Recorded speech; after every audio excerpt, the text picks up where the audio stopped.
Hello friends, स्वागत है आपका महाराणा प्रताप क्लासेस के एग्ज़ाम टू द पॉइंट में। प्रिय व्यूअर्स, हमारे चैनल ने सत्र 2021-22 के कई एग्ज़ाम नज़दीक हैं, इसलिए हमारे चैनल ने एग्ज़ाम टू द पॉइंट शुरू किया है जो आपको एग्ज़ाम की दृष्टि से महत्वपूर्ण है। चलिए, आज अपनी परिचर्चा का विषय है नाभिकीय संलयन।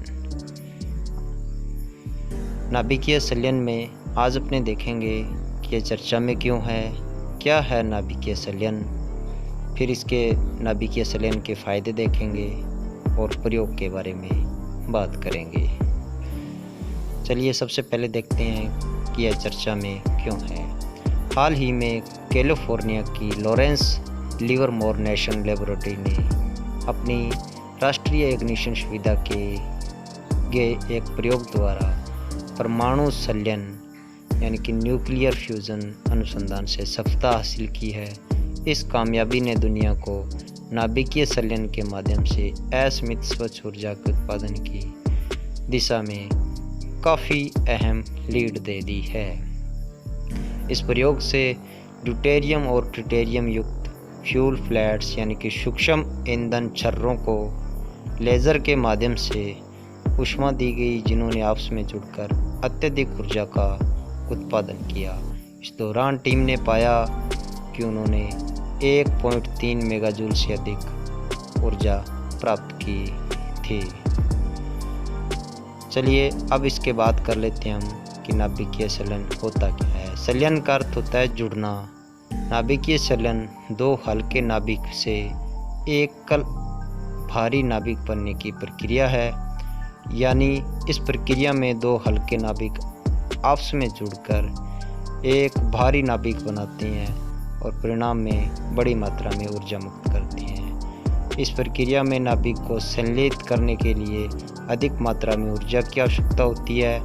इस प्रक्रिया के लिए कई मिलियन डिग्री तापमान तथा कई मिलियन पास्कल दाब वाली स्थिति जरूरी होती है। हम आपको बता दें कि संलयन से प्राप्त ऊर्जा नाभिकीय विखंडन से निकलने वाली ऊर्जा से 3 से 4 गुना अधिक होती है।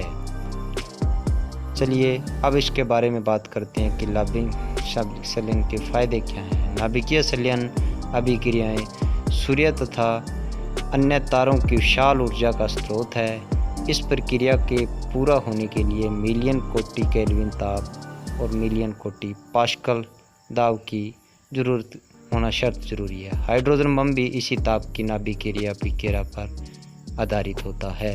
संलयन की यह शक्ति भविष्य की पीढ़ियों के लिए ऊर्जा के अटूट स्रोत हैं की संभावना प्रदान करती है। अन्य फायदों में देखें तो संसाधनों की अटूटता, अंतर्निहित सुरक्षा, लंबे समय तक रहने वाले रेडियोधर्मी अवशिष्ट और CO2 का नगण्य उत्सर्जन शामिल हैं।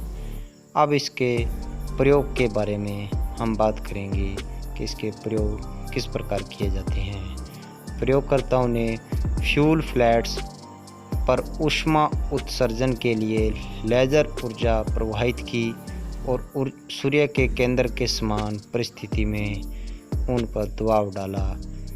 इनसे संलयन अभिक्रिया को ट्रिगर किया। इस अभिक्रिया से धनात्मक आवेश वाले उल्फा कण उत्सर्जित हुए, जिसने अपने आसपास के प्लाज्मा को उष्मित किया।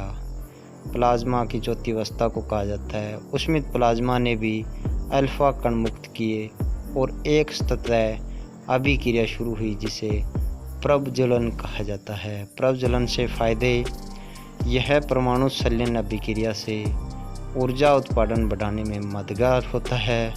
भविष्य में भी ऊर्जा स्वच्छ प्रदान करने की मदद करता है।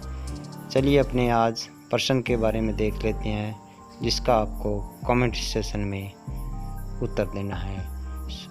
सौर ऊर्जा उत्पादन होती है नाभिकीय विखंडन से, B तत्कालिक दहन से, C जल ऊष्मीय प्रक्रिया से और D नाभिकीय संलयन से। अगर आप इस चैनल पर नए हो तो चैनल को सब्सक्राइब कर लें। धन्यवाद।